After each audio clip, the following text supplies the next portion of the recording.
अल्हम्दुलिल्लाहि वकफ़ा वसलामुन अला इबादिहिल्लज़ीना इस्तफ़ा अम्मा बअदु फ़अऊज़ु बिल्लाहि मिनश शैतानिर रजीम बिस्मिल्लाहिर रहमानिर रहीम वज़रू ज़ाहिरल इस्मि व बातिना सुब्हान रब्बिका रब्बिल इज़्ज़ति अम्मा यसिफ़ून व सलामुन अलल मुरसलीन वल्हम्दुलिल्लाहि रब्बिल आलमीन। दुरूद पढ़ लीजिए। अल्लाहुम्मा सल्लि अला सय्यिदिना मुहम्मदिन व अला आलि सय्यिदिना मुहम्मदिन व बारिक व सल्लिम। अल्लाहुम्मा सल्लि अला सय्यिदिना मुहम्मदिन व अला आलि सय्यिदिना मुहम्मदिन व बारिक व सल्लिम। मखदूम व मोहतरम, इज़्ज़त माब जानशीन इमामुल औलिया हज़रत ख्वाजा अब्दुल मालिक सिद्दीकी रहमतुल्लाहि तआला अलैह, हज़रत ख्वाजा अब्दुल माजिद साहब सिद्दीकी नक्शबंदी दामत बरकातुहुल आलिया स्टेज पर तशरीफ फरमा इस अजीम खानकाह से वाबस्ता खुलफाए किराम, दूर दराज से सफर करके इस खानकाह में तशरीफ लाए हुए मेरे सालिक भाइयों, मेरी और आपकी खुशकिस्मती है कि अल्लाह रब्बुल इज़्ज़त ने हमें तौफीक अता फरमाई कि इस दौर की एक अजीम खानकाह के मसनद नशीन के हुक्म पर हम आज इस आलमी तरबियती रूहानी नक्शबंदी इज्तिमा में शरीक हैं। ये न सिर्फ खानकाह है बल्कि एक तालीमी मरकज भी है, एक मदरसा भी है, एक आस्ताना भी है, दरगाह भी है। और हमारी खुशकिस्मती है कि हज़रत ख्वाजा अब्दुल मालिक सिद्दीकी रहमतुल्लाह अलैह के लगाए हुए गुलशन की आबियारी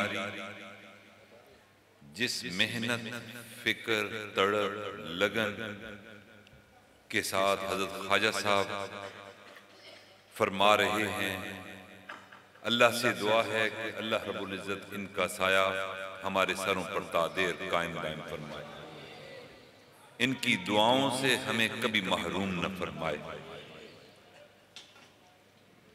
और अल्लाह रब्बुल इज़्ज़त अपनी मोहब्बत, अपने महबूब सल्लल्लाहु अलैहि वसल्लम की मोहब्बत इनकी नस्लों में चलाए और इनकी नस्लों को भी हमारा मुक्तदा, इमाम और पेशवा बनाए।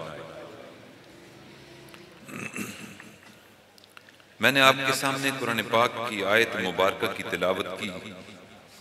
अल्लाह रब्बुल इज़्ज़त इरशाद फरमाते हैं, वज़रू ज़ाहिरल इस्मि व बातिना,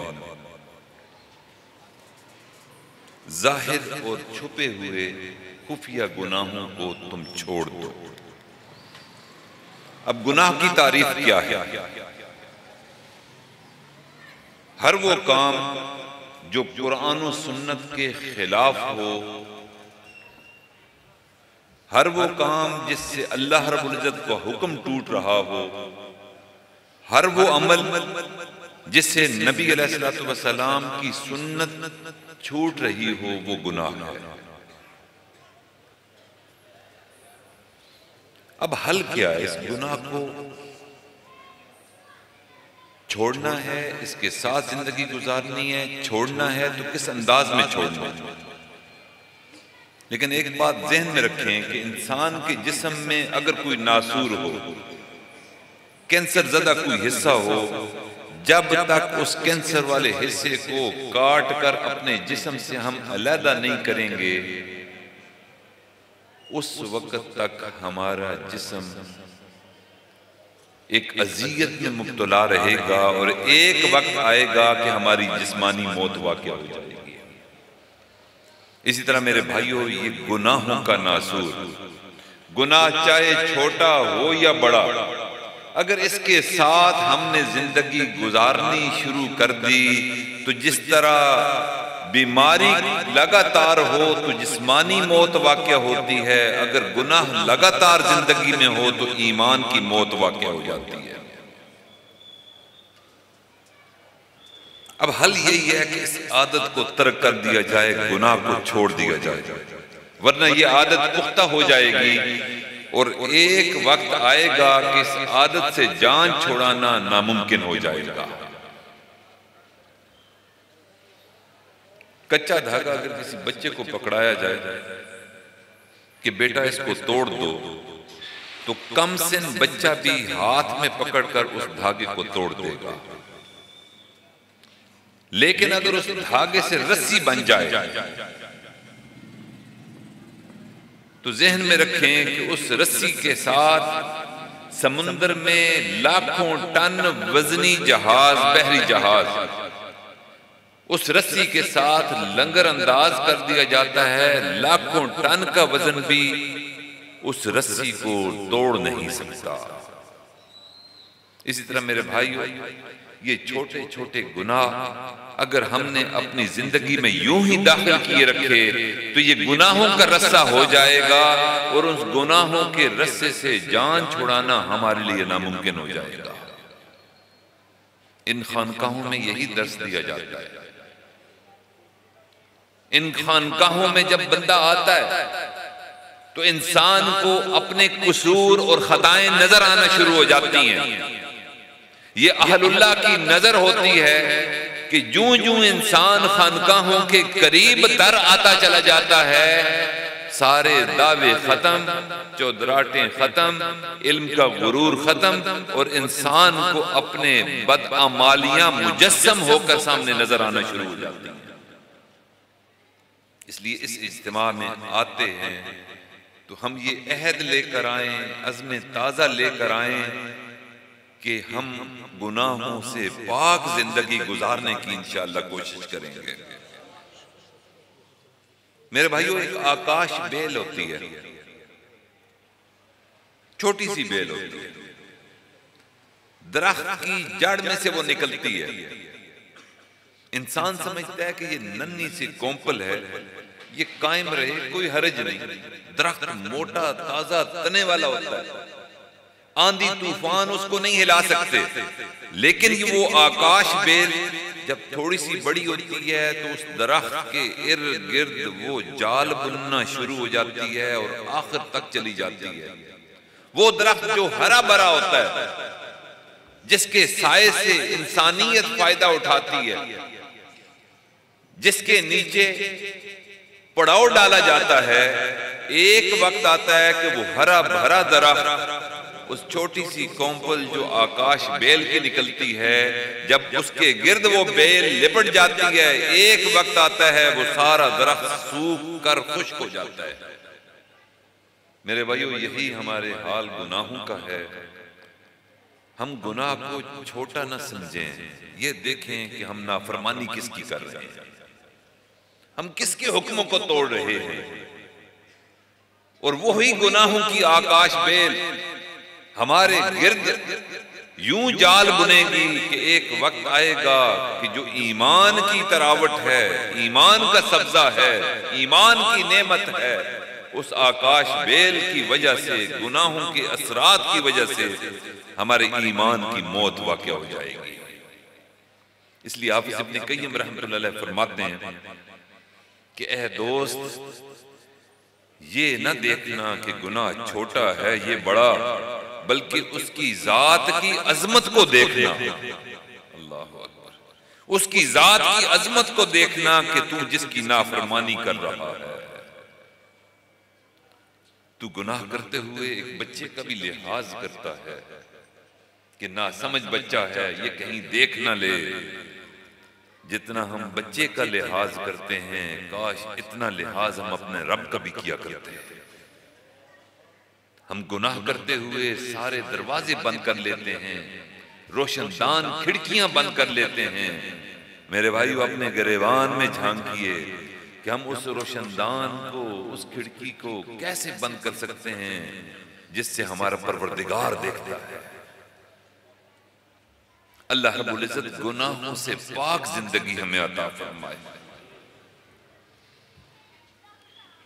एक अल्लाह वाले ने बड़ी प्यारी खूबसूरत बात की कि हम गुनाहों के साथ, छोटे मोटे गुनाह हैं, उसके साथ जिंदगी गुजार रहे होते हैं।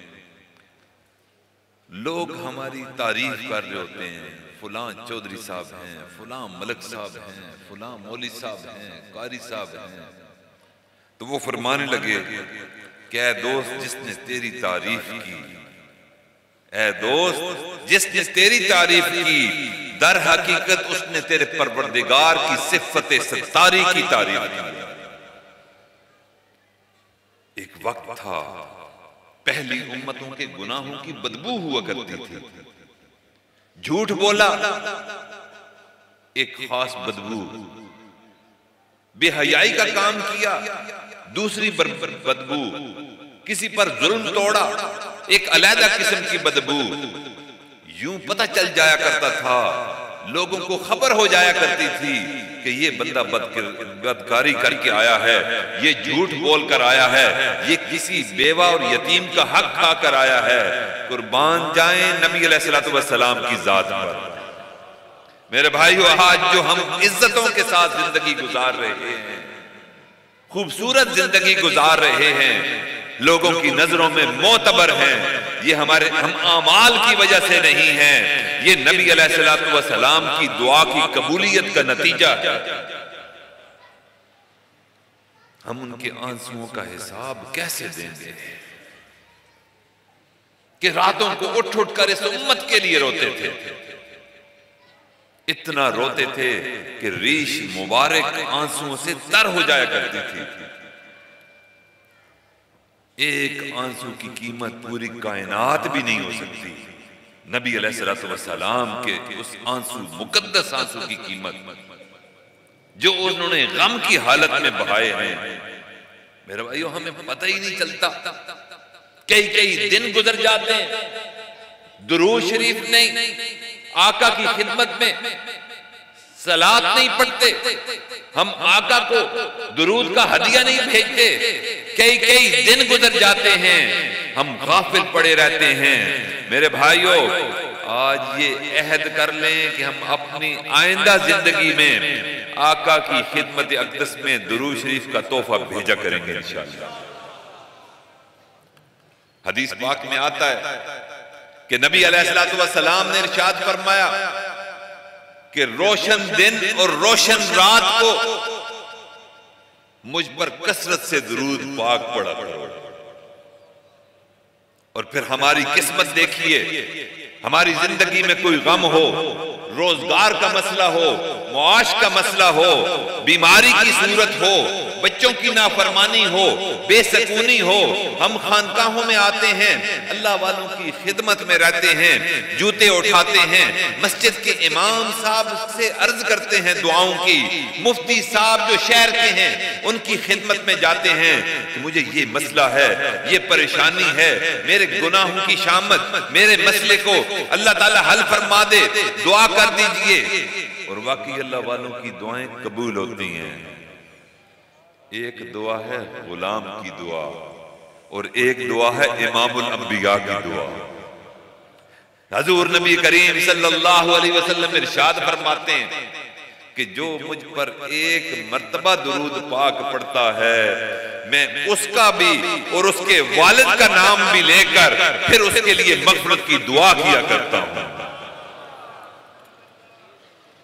कैसी अजीम हस्ती से हमारा पाला पड़ा है कि ज़ाहिरन इस दुनिया से पर्दा फरमाने के बाद भी हमारे गमों को नहीं भूले, हमारी इल्तिजाओं को ना भूले, इधर भी हमारे लिए दुआए मग़फ़िरत कर रहे हैं और रोज़े क़यामत भी हमारे लिए शफ़ाअत फरमाएंगे।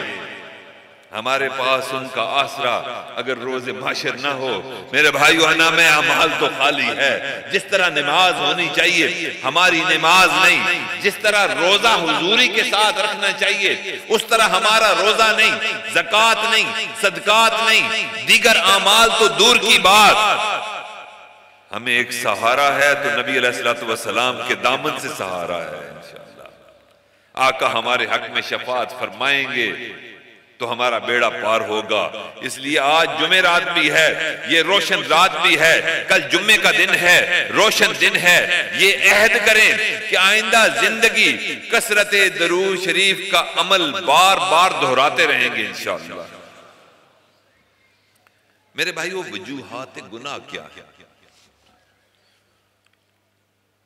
वो कौन सी इल्लत है, वो कौन सी जुर्रत है जिसकी वजह से अल्लाह के हुक्मों को बंदा तोड़ने पर तैयार हो जाता है?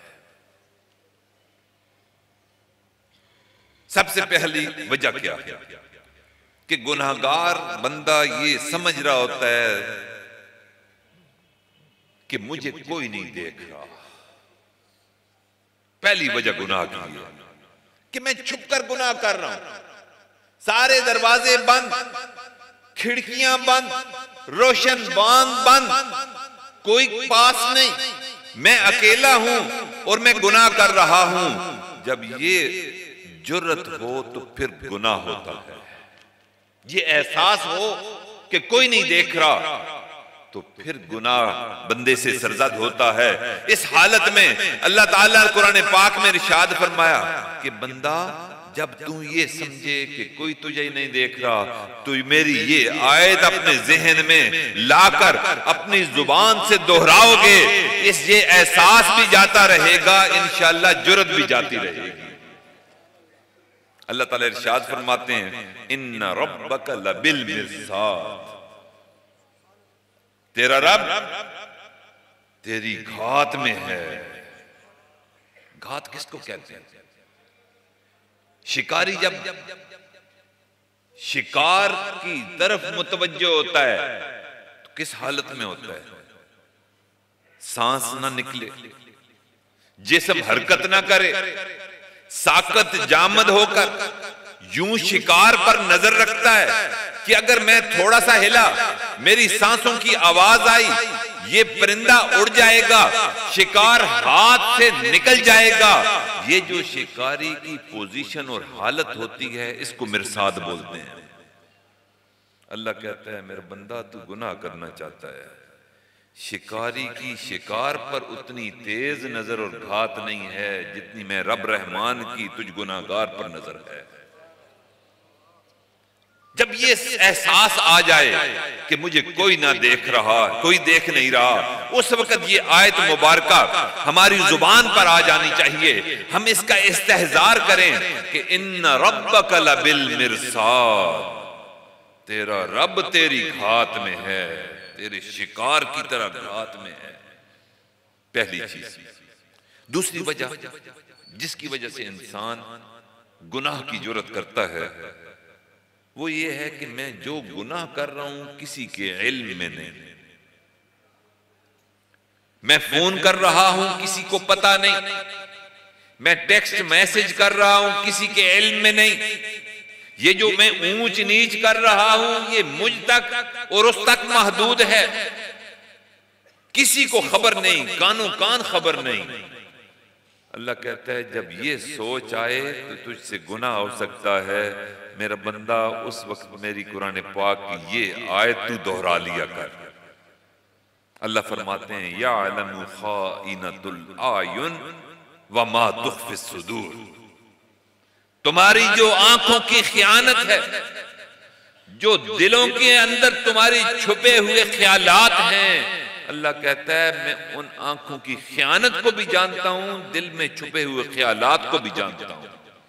तुम ये समझते हो कि मेरी बात मुझ तक महदूद, मेरा मैसेज मुझ तक महदूद, नहीं नहीं नहीं नहीं, अल्लाह से कोई चीज मेरे भाइयों छुपी नहीं है। इसलिए इस दूसरी वजह को भी ये इस्तेहजार हमने रखना है कि अल्लाह ताला ने हर अमल जो हमसे सरजद हो रहा है अल्लाह ताला उसकी खबर रखते हैं। तीसरी वजह जिसकी वजह से गुनाह सरजद होता है, तीसरी वजह यह है कि आदमी समझता है कि मेरे पास कोई मौजूद नहीं, मैं घर में अकेला हूं। अब मैं गुनाह करूं, छोटा करूं, बड़ा करूं, मैं घर में अकेला हूं, मुझे कोई देखने वाला नहीं, कोई रोकने वाला नहीं, कोई टोकने वाला नहीं, मेरी कोई मुखालफत करने वाला नहीं।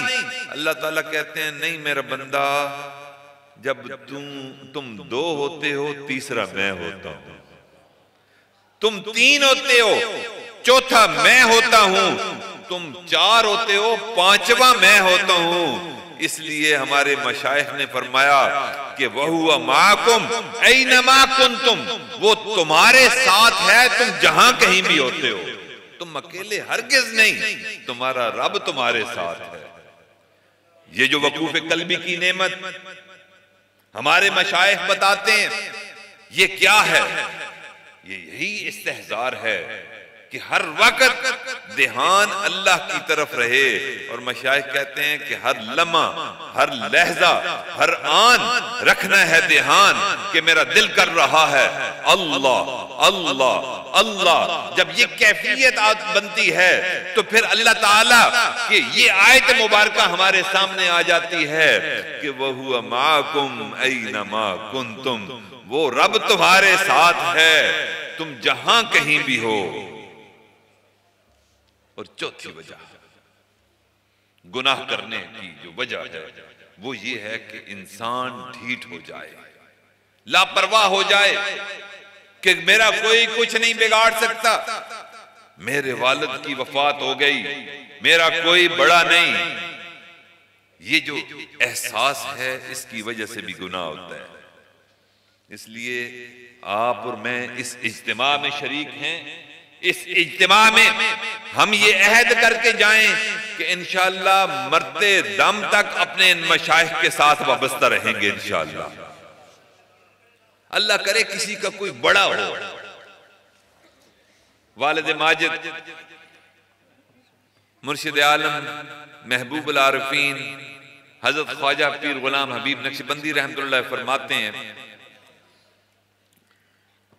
कि मैं मक्का मुकरमा में हजरत कारी फतेह मोहम्मद रहमतुल्लाह अलैह की खिदमत में हाजिर हुआ। कारी साहब आराम फरमा रहे थे, लेटे हुए थे, नाबीना थे। उनके कुछ शागिर्द खुद्दाम उनकी खिदमत में मसरूफ थे। अब्बा जी फरमाते हैं कि मैं उनके पास गया और पास जाकर यूं ही मैंने उनकी खिदमत करने के लिए उनकी टांग पर दबाने के लिए हाथ रखा, हजरत कारी साहब ने फौरन टांग पीछे खींच ली और कहने लगे ये कौन बंदा आया है जिसने मेरी टांग को हाथ लगाया? अब्बा जी खामोश रहे, फिर दबाना शुरू हो गए, किसी ने कोई जवाब नहीं दिया।